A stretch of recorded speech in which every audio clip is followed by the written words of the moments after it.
Hi friends, కానీ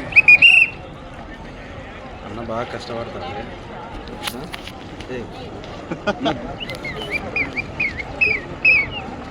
అన్న నువ్వు ఒక్కను అనొచ్చా అన్న, మేము మాకు కూడా రాదు.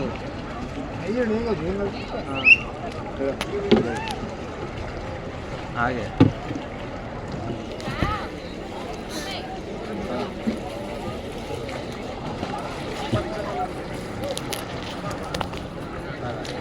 పిల్లలకి వెళ్ళి భలే పోతాను. పట్టుకో, నువ్వు కూడా కూర్చో, పట్టుకుంటే నువ్వు కూడా కూర్చో. హలో హాయ్ ఫ్రెండ్స్, మనం శ్రీశైలంలో డ్యామ్లో ఇప్పుడు మనం ముందుకు వెళ్తున్నాం. మన ప్రశాంత్ భయ్య ఆల్సో బోటు తెట్ట వేస్తున్నాడు. పండుగ పూట నేను